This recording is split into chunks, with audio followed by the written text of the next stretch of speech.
Hello welcome to red short talks. സ്വാഗതം. നമ്മൾ ഇന്ന് ശ്രദ്ധയോടെ പരിശോധിക്കുന്നത് നിങ്ങൾ പങ്കുവെച്ച ഒരു സാമ്പത്തിക വിശകലനമാണ്. നിഫ്റ്റി 50 സൂചികയെക്കുറിച്ചുള്ള ഒരു പഠനമാണിത്.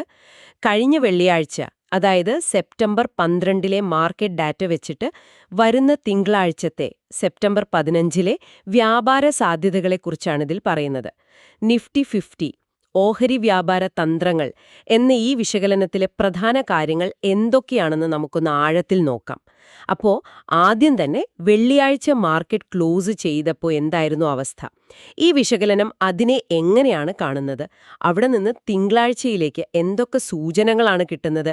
ഏതൊക്കെ ലെവൽസാണ് പ്രധാനം? നമുക്ക് തുടങ്ങാം. തീർച്ചയായും. നിങ്ങൾ തന്ന ഈ റിപ്പോർട്ട് നോക്കുമ്പോൾ സെപ്റ്റംബർ 12 വെള്ളിയാഴ്ചത്തെ ചാർട്ടൊരു ഒരു പ്രത്യേക അവസ്ഥയാണ് കാണിക്കുന്നത്. നിഫ്റ്റി 50 അതിനു മുൻപ് നല്ലൊരു മുന്നേറ്റം നടത്തിയല്ലോ. അതിനുശേഷം ഒരു ഉയർന്ന ലെവലിൽ ഇങ്ങനെ പിടിച്ചു നിൽക്കാൻ ശ്രമിക്കുന്നത് പോലെ, ഒരു കയറ്റം കഴിഞ്ഞിട്ടൊരിടത്ത് സ്റ്റഡിയായിട്ട് അടുത്ത നീക്കത്തിന് റെഡിയാവുന്നതുപോലെ. വെള്ളിയാഴ്ച ക്ലോസ് ചെയ്തത് ഏകദേശം 25,100, 25,120 റേഞ്ചിലാണ്. ഇതിനെ ഈ അനാലിസിസ് ഒരു കൺസോളിഡേഷൻ ഫേസ് ആയിട്ടാണ് കാണുന്നത്. ഓക്കെ.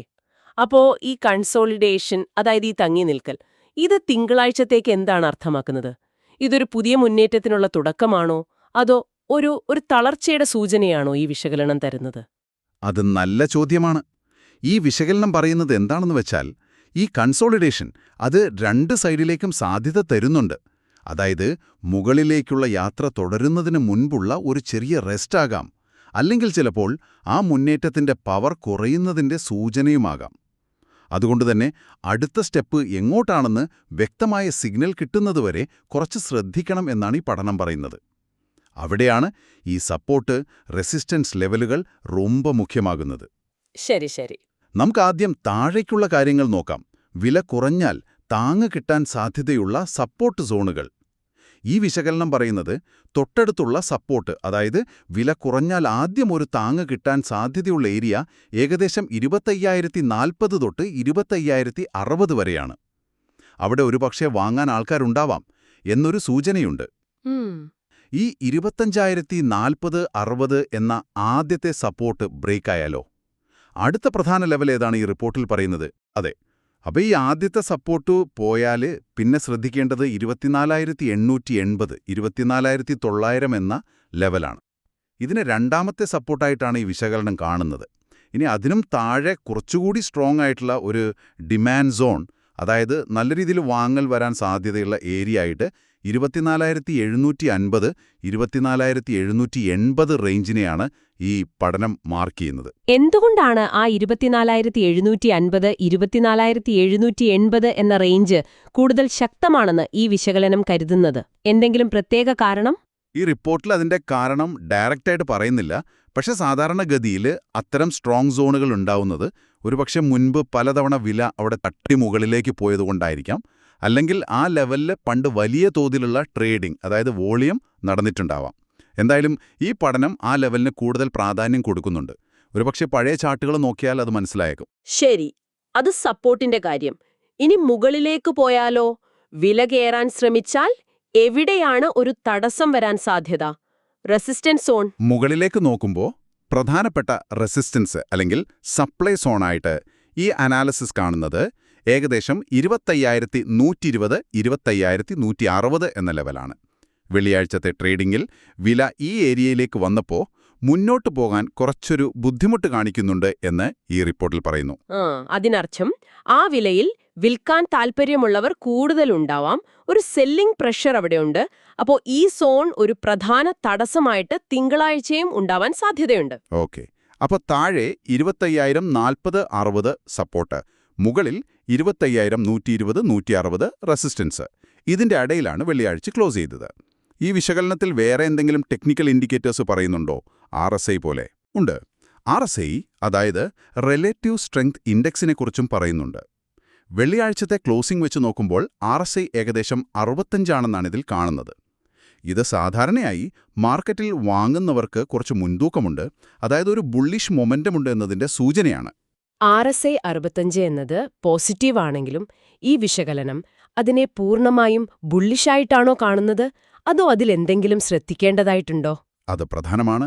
RSI 65 പോസിറ്റീവ് ആണെങ്കിലും ഇത് ഓവർബോട്ട് ഏരിയയിലേക്ക് അടുത്തുകൊണ്ടിരിക്കുകയാണെന്നും ഈ വിശകലനം പറയുന്നുണ്ട്. ഓവർബോട്ട്. അതെ, ഓവർബോട്ട് എന്ന് പറഞ്ഞാൽ ഒരുപക്ഷെ സ്റ്റോക്ക് അല്ലെങ്കിൽ ഇൻഡെക്സ് കുറച്ച് അധികമായിട്ട് അല്ലെങ്കിൽ വളരെ വേഗത്തിൽ വാങ്ങിക്കഴിഞ്ഞിരിക്കാം. അതുകൊണ്ടൊരു ചെറിയ കറക്ഷനോ അല്ലെങ്കിൽ ആ മുന്നേറ്റത്തിന്റെ സ്പീഡ് കുറയാനോ സാധ്യതയുണ്ട് എന്നൊരു സൂചന കൂടിയാണത്. അപ്പോൾ ഇവിടെ ഒരു കോൺട്രഡിക്ഷനുണ്ട്. നിലവിലെ മൊമെന്റം പോസിറ്റീവാണ്, പക്ഷെ അത് ചിലപ്പോൾ ഓവറായിട്ടുണ്ടോ എന്നൊരു സംശയം. ഈയൊരു ടെൻഷൻ മാർക്കറ്റ് തിങ്കളാഴ്ച എങ്ങനെ ഹാൻഡിൽ ചെയ്യും എന്നത് പ്രധാനമാണ്. ഇത് രസകരമാണല്ലോ. ഒരു സൈഡിൽ ബയേഴ്സിന്റെ ശക്തി, മറ്റേ സൈഡിൽ അത് ഓവറാവുന്നതിന്റെ സൂചന. അപ്പോൾ ഈ ഒരു കോംപ്ലിക്കേറ്റഡ് സാഹചര്യത്തിൽ തിങ്കളാഴ്ച എങ്ങനെ ട്രേഡ് ചെയ്യാം എന്നാണ് ഈ വിശകലനം പറയുന്നത്? വല്ല പ്ലാനും ഉണ്ടോ ഇതില്? അതെ. ഈ സാഹചര്യത്തിൽ 2 പ്രധാന ട്രേഡിംഗ് പ്ലാനുകളാണ് ഈ അനാലിസിസ് മുന്നോട്ട് വയ്ക്കുന്നത്. ഒന്ന്, വില കൂടും എന്ന പ്രതീക്ഷയിൽ വാങ്ങുന്ന ലോങ് അല്ലെങ്കിൽ ബുള്ളിഷ് പ്ലാൻ. 2, വില കുറയും എന്ന പ്രതീക്ഷയിൽ വിൽക്കുന്ന ഷോർട്ട് അല്ലെങ്കിൽ ബെയറിഷ് പ്ലാൻ. ഓരോന്നിനും എവിടെ എൻട്രി എടുക്കണം, എവിടെ ടാർഗറ്റ് വെക്കണം, ലോസ് വന്നാൽ എവിടെ നിർത്തണം, അതായത് സ്റ്റോപ്പ് ലോസ്, ഇതിനെക്കുറിച്ചൊക്കെ വ്യക്തമായി പറയുന്നുണ്ട്. നമുക്കാദ്യം ബുള്ളിഷ് പ്ലാൻ നോക്കാം. ലോങ് പോകാനുള്ള സാധ്യത. ഇവിടെ ഈ വിശകലനം വളരെ ക്ലിയറായിട്ട് പറയുന്നുണ്ട്. നേരത്തെ പറഞ്ഞ റെസിസ്റ്റൻസ് സോണുണ്ടല്ല, 25,120, 25,160, അത് ബ്രേക്ക് ചെയ്ത് വില 25,150 മുകളിലേക്ക് ശക്തമായ വോള്യത്തോടെ പോയാൽ മാത്രം വാങ്ങുന്നതിനെക്കുറിച്ച് ആലോചിക്കാനാണ് പറയുന്നത്. ആ ശക്തമായ വോള്യത്തോടെ എന്നുള്ളത് വളരെ ഇമ്പോർട്ടൻ്റ് ആണ്. എന്തുകൊണ്ടാണ് ആ വോള്യൂം കൺഫർമേഷന് ഇത്ര പ്രാധാന്യം കൊടുക്കുന്നത്? വെറുതെ 25,150 കടന്നാൽ പോരെ? കാരണം ഈ റെസിസ്റ്റൻസ് സോൺ എന്ന് പറഞ്ഞാൽ അവിടെ സെല്ലേഴ്സ് സ്ട്രോങ് ആകാൻ സാധ്യതയുള്ള സ്ഥലമാണ്. അങ്ങനെയുള്ള ഒരു ഏരിയയെ ബ്രേക്ക് ചെയ്ത് വില മുകളിലേക്ക് പോകണമെങ്കിൽ ബയ്യേഴ്സ് നല്ല താൽപ്പര്യത്തോടെ കൂടുതൽ അളവിൽ വാങ്ങണം. അതാണ് ഹൈ വോളിയം കാണിക്കുന്നത്. വോളിയം കുറവാണെങ്കിൽ വില റെസിസ്റ്റൻസ് കടന്നാലും അതൊരു ഫാൾസ് ബ്രേക്കൗട്ട് ആകാനും വില പെട്ടെന്ന് താഴേക്ക് വരാനും സാധ്യതയുണ്ട്. ശരി. അതുകൊണ്ട് ആ നീക്കത്തിൽ കൂടുതൽ ആൾക്കാർ പങ്കെടുക്കുന്നുണ്ട് എന്ന് വോളിയം വഴി ഉറപ്പാക്കുന്നത് ആ ബ്രേക്കൗട്ടിന്റെ വിശ്വാസ്യത കൂട്ടും എന്നാണ് ഈ പഠനം കരുതുന്നത്. അങ്ങനെ 25,150 മുകളിൽ നല്ല വോള്യത്തോടെ എൻട്രി എടുത്താൽ ആദ്യത്തെ ടാർഗറ്റായിട്ട് ഈ വിശകലനം പറയുന്നത് 25,200 ആണ്. അവിടെയും പിടിച്ചു നിൽക്കാതെ മുന്നോട്ടു പോയാൽ രണ്ടാമത്തെ ടാർഗറ്റ് 25,260, 25,280 എന്ന ലെവലായിരിക്കും. പിന്നെ ഏതൊരു ട്രേഡിലും റിസ്ക് മാനേജ്മെന്റ് വേണമല്ലോ. അപ്പോൾ ഈ ലോങ് ട്രേഡിൽ ഒരുപക്ഷേ നമ്മൾ വിചാരിച്ചത് തെറ്റി വില താഴേക്ക് വന്നാൽ നഷ്ടം കുറയ്ക്കാൻ 25,080 താഴെ ഒരു സ്റ്റോപ്പ് ലോസ് വെക്കണമെന്നും പറയുന്നുണ്ട്. ഓക്കെ, അപ്പൊ ലോങ് പ്ലാൻ ക്ലിയർ ആണ്. റെസിസ്റ്റൻസ് സോൺ 25,120, 160 നല്ല വോള്യത്തോടെ ബ്രേക്ക് ചെയ്ത് 25,150 മുകളിൽ പോയാൽ എൻട്രി. ടാർഗറ്റ് 25,200, പിന്നെ 25,26080. Stop loss 25,080. ഇനി മാർക്കറ്റ് താഴോട്ടാണ് പോകുന്നതെങ്കിലോ? അതിനുള്ള ഷോർട്ട് പ്ലാൻ എന്താണ്? താഴേക്ക് പോവാനുള്ള സാധ്യത, അതായത് ബേറിഷ് പ്ലാനും ഈ വിശകലനം പറയുന്നുണ്ട്. ഇവിടെയും എൻട്രിക്കൊരു കണ്ടീഷൻ വെച്ചിട്ടുണ്ട്. നേരത്തെ പറഞ്ഞ ആദ്യത്തെ സപ്പോർട്ട് സോൺ 25,040, ആ ലെവല് താഴേക്ക് ബ്രേക്ക് ചെയ്യുവാണെങ്കിൽ, അതും വ്യക്തമായൊരു ബ്രേക്ക് ഡൗൺ ക്യാൻഡിലും നല്ല വോളിയമോടുകൂടിയാണെങ്കിൽ ഷോർട്ട് സെൽ ചെയ്യുന്നതിനെക്കുറിച്ച് ആലോചിക്കാം. ഇവിടെയും വോളിയം ഒരു കൺഫർമേഷൻ ഫാക്ടറാണ്. അങ്ങനെ 25,040 താഴെ ഷോർട്ട് എൻട്രി എടുത്താൽ ആദ്യത്തെ ടാർഗറ്റായിട്ട് 24,980 പരിഗണിക്കാം. അവിടെയും നിൽക്കാതെ താഴേക്ക് പോയാൽ രണ്ടാമത്തെ ടാർഗറ്റ് അടുത്ത പ്രധാന സപ്പോർട്ട് സോണായ 24,900-നും 24,880 ലെവലുമായിരിക്കും.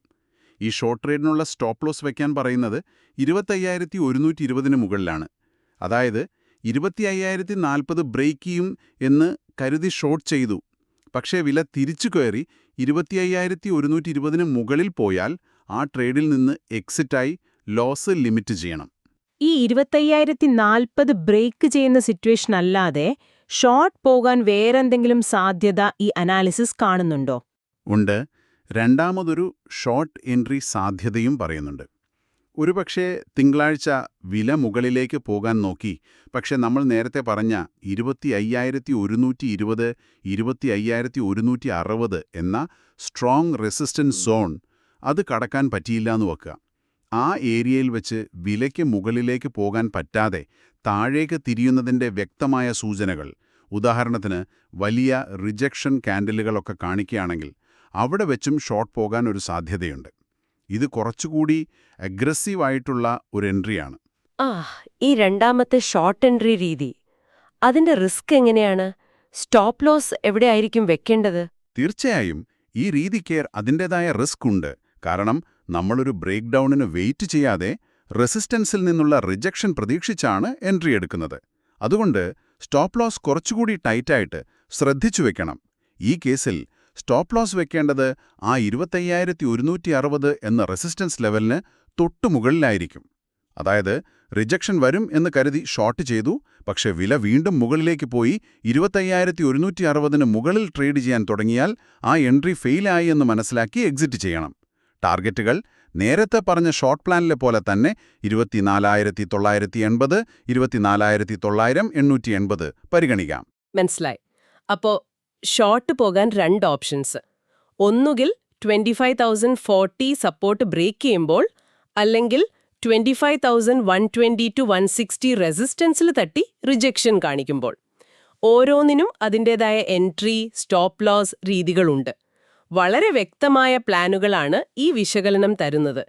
ഈ രണ്ട് സാധ്യതകളും നോക്കുമ്പോൾ മൊത്തത്തിൽ തിങ്കളാഴ്ചത്തെ മാർക്കറ്റിനെക്കുറിച്ച് ഈ വിശകലനത്തിന്റെ ഒരു പൊതുവായ കാഴ്ചപ്പാട് എന്താണ്? ബയാസ് എങ്ങോട്ടാണ് കൂടുതൽ? ഈ അനാലിസിസ് തരുന്ന ഒരു ഓവറോൾ വ്യൂ അല്ലെങ്കിൽ പ്രൈമറി ബയാസ് എന്ന് പറയുന്നത് സൈഡ് വേസ് ടു ബുള്ളിഷ് എന്നാണ്. സൈഡ് വേസ് ടു ബുള്ളിഷ് അതെങ്ങനെ? അതായത് മാർക്കറ്റ് പെട്ടെന്ന് വലിയൊരു ഇടിവിലേക്ക് പോകാൻ സാധ്യത കുറവാണ്. കാരണം വലിയ ടൈം ഫ്രെയിമിൽ ട്രെൻഡ് ഇപ്പോഴും മുകളിലേക്ക് തന്നെയാണ്, ഒരു അപ് ട്രെൻഡിലാണ്. അതുകൊണ്ടാണ് ആ ബുള്ളിഷ് എന്ന ഭാഗം. എന്നാൽ തൊട്ടുമുന്നിൽ ആ 25,120, 25,160 എന്ന സ്ട്രോങ് റെസിസ്റ്റൻസ് ഉള്ളതുകൊണ്ട് ഈസിയായി മുകളിലേക്ക് കയറിപ്പോകാനും ഒരു തടസ്സമുണ്ട്. അതുകൊണ്ടാണ് സൈഡ് വേസ് എന്ന ഭാഗം. എന്നുവെച്ചാൽ വില ഒരുപക്ഷെ ഈ പറഞ്ഞ സപ്പോർട്ടിനും 25,040-60 റെസിസ്റ്റൻസിനും 25,120, 160 ഇടയിൽ കുറച്ചുകാലം ഇങ്ങനെ തങ്ങി നിന്നേക്കാം. അല്ലെങ്കിൽ ആ റെസിസ്റ്റൻസ് ബ്രേക്ക് ചെയ്ത് പതുക്കെ മുകളിലേക്ക് പോയേക്കാം. ഇതാണ് സൈഡ് വേസ് ടു ബുള്ളിഷ് കൊണ്ട് ഉദ്ദേശിക്കുന്നത്. ഓക്കെ, ഈ sideways to bullish bias വെച്ച് നോക്കുമ്പോൾ ഒരു ട്രേഡർ ഏറ്റവും കൂടുതൽ ശ്രദ്ധിക്കേണ്ട കാര്യം എന്താണെന്നാണ് ഈ വിശകലനം പറയുന്നത്? എന്തെങ്കിലും പ്രത്യേക മുന്നറിയിപ്പ്? ഏറ്റവും പ്രധാനപ്പെട്ട ഒരു മുന്നറിയിപ്പായിട്ട് ഈ അനാലിസിസ് പറയുന്നത് നമ്മൾ നേരത്തെ പറഞ്ഞ റെസിസ്റ്റൻസ് സോണിനെക്കുറിച്ചാണ്. 25,120, 25,160. വില ആ സോണിൻ്റെ അടുത്തേക്ക് വരുമ്പോൾ ഇനി എന്തായാലും പൊട്ടിച്ചു മുകളിലേക്ക് പോകും എന്ന് വിചാരിച്ച് ചാടിക്കേറി ലോങ് എടുക്കാൻ ശ്രമിക്കരുത് എന്നാണ് പറയുന്നത്. Avoid chasing longs at resistance. കാരണം അതൊരു സപ്ലൈ സോണാണ്. അവിടെ സെല്ലേഴ്സ് എപ്പോൾ വേണമെങ്കിലും ആക്റ്റീവ് ആകാം. വില അവിടെ തട്ടി താഴേക്ക് വരാനുള്ള സാധ്യതയും തള്ളിക്കളയരുത്. അപ്പോ ആ സോണിൽ എത്തുമ്പോൾ എന്ത് ചെയ്യണമെന്നാണ് പറയുന്നത്? വെറുതെ നോക്കിയിരിക്കണോ? അവിടെ ക്ഷമയാണ് പ്രധാനം. ക്ഷമയോടെ കാത്തിരിക്കുക. രണ്ട് കാര്യങ്ങളിൽ ഒന്ന് സംഭവിക്കണം. ഒന്നുകിൽ വില ആ റെസിസ്റ്റൻസ് സോൺ ക്ലിയർ ആയിട്ട് ബ്രേക്ക് ചെയ്ത് 25,150 മുകളിലേക്ക് നല്ല വോളിയത്തോടെ പോകുന്നു എന്ന് ഉറപ്പാക്കണം. ഒരു ബ്രേക്ക് ഔട്ട് കൺഫർമേഷൻ. അല്ലെങ്കിൽ വിലയ്ക്ക് ആ സോൺ കടക്കാൻ പറ്റാതെ അവിടെ നിന്ന് താഴേക്ക് വരാനുള്ള വ്യക്തമായ സിഗ്നൽസ് കിട്ടുന്നുണ്ടോ എന്ന് നോക്കണം. ഒരു റിജക്ഷൻ കൺഫർമേഷൻ. ഈ രണ്ടിലൊരു കൺഫർമേഷൻ കിട്ടിയതിന് ശേഷം മാത്രം അതിനനുസരിച്ചുള്ളൊരു ട്രേഡ് എടുക്കുന്നതാണ് നല്ലതെന്ന് ഈ വിശകലനം അടിവരയിട്ട് പറയുന്നു. ചുരുക്കി പറഞ്ഞാൽ ആ നിർണായക സോണിൽ വെച്ച് ഊഹം വെച്ച് കളിക്കരുത്, ക്ലിയർ സിഗ്നലിന് വെയിറ്റ് ചെയ്യുക. അത് വളരെ പ്രധാനപ്പെട്ട ഒരു പോയിന്റാണ്. പലപ്പോഴും ഈ ക്ഷമയില്ലാത്ത തീരുമാനങ്ങളാണല്ലോ നഷ്ടത്തിൽ കൊണ്ടു ചാടിക്കുന്നത്. അപ്പോൾ നമ്മൾ ഈ സംസാരിച്ച വിശകലനം അനുസരിച്ച് തിങ്കളാഴ്ച ശ്രദ്ധിക്കേണ്ട പ്രധാന കാര്യങ്ങൾ ഇതൊക്കെയാണ്. കീ ലെവലുകൾ, പ്രത്യേകിച്ച് 25,150 മുകളിൽ, 25,040 താഴെ, പിന്നെ ആ 25,120, 160 സോൺ, സാധ്യമായ 2 ട്രേഡിംഗ് പ്ലാനുകൾ, ലോങ്, ഷോർട്ട്, പിന്നെ ഏറ്റവും പ്രധാനം ആ കൺഫർമേഷനു വേണ്ടി കാത്തിരിക്കേണ്ടതിന്റെ പ്രാധാന്യം. അതെ, നിങ്ങൾ പറഞ്ഞത് കറക്റ്റാണ്. ഒരു കാര്യം കൂടി ഓർക്കണം. നമ്മളിപ്പോൾ സംസാരിച്ചത് നിങ്ങൾ തന്ന ഒരു അനാലിസിസ് റിപ്പോർട്ടിനെ ബേസ് ചെയ്താണ്. ഇത് വെള്ളിയാഴ്ച വരെയുള്ള ഡാറ്റ വെച്ചുള്ളതാണ്. തിങ്കളാഴ്ച രാവിലെ മാർക്കറ്റ് തുറക്കുമ്പോൾ ചിലപ്പോൾ പുതിയ ഗ്ലോബൽ ന്യൂസ് വരാം, അല്ലെങ്കിൽ വേറെന്തെങ്കിലും അപ്രതീക്ഷിത കാര്യങ്ങൾ മാർക്കറ്റിനെ ബാധിക്കാം. അങ്ങനെ വന്നാൽ യഥാർത്ഥ മാർക്കറ്റ് ഈ വിശകലനത്തിൽ നിന്ന് ചിലപ്പോൾ വ്യത്യസ്തമായി പെരുമാറാം. അതുകൊണ്ട് ഈ വിശകലനത്തിലെ കാര്യങ്ങളെ ഒരു സാധ്യതയായിട്ടോ ഒരു പഠനത്തിനുള്ള ടൂളായിട്ടോ അല്ലെങ്കിൽ ഒരു സൂചകമായിട്ടോ മാത്രം കാണുക. ഇതൊരിക്കലും ഒരു ഇൻവെസ്റ്റ്മെന്റ് അഡ്വൈസ് അല്ല. നിങ്ങളുടെ സ്വന്തം അനാലിസിസ്, നിങ്ങളുടെ റിസ്ക് എടുക്കാനുള്ള കപ്പാസിറ്റി, മറ്റു കാര്യങ്ങളൊക്കെ നോക്കിയിട്ട് വേണം എപ്പോഴും ഫൈനൽ ഡിസിഷൻ എടുക്കാൻ. തീർച്ചയായും ഈ വിശകലനം ഒരു ഐഡിയ തരും, പക്ഷെ തീരുമാനം എപ്പോഴും നിങ്ങളുടെ തന്നെയായിരിക്കണം. ഒരു അവസാന ചിന്തയായിട്ട് നിങ്ങൾക്ക് സ്വയം ചോദിക്കാവുന്ന ഒരു ചോദ്യം ഇതാണ്: ഈ വിശകലനത്തിൽ ഒരു പ്രധാന കോൺഫ്ലിക്റ്റ് നമ്മൾ കണ്ടു, അതായത് നിലവിലുള്ള അപ് ട്രെൻഡും RSI 65 ഒക്കെ അത് കാണിക്കുന്നു, തൊട്ടുമുന്നിലുള്ള ആ സ്ട്രോങ് റെസിസ്റ്റൻസും 25,120, 116 തമ്മിലുള്ളൊരു വടംവലി.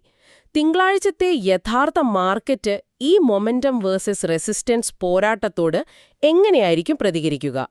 ഈ വിശകലനത്തിലെ പ്ലാനുകൾ നടപ്പാക്കാൻ ശ്രമിക്കുന്നതിനപ്പുറം മാർക്കറ്റിന്റെ ഈ ഒരു പ്രതികരണം ശ്രദ്ധിക്കുന്നത് മാത്രം നിങ്ങൾക്ക് എന്തു പുതിയ പാഠങ്ങൾ തന്നേക്കാം? ഈ ചിന്തകളോടെ ഇന്നത്തെ ഈ വിശകലനം നമുക്കിവിടെ അവസാനിപ്പിക്കാം.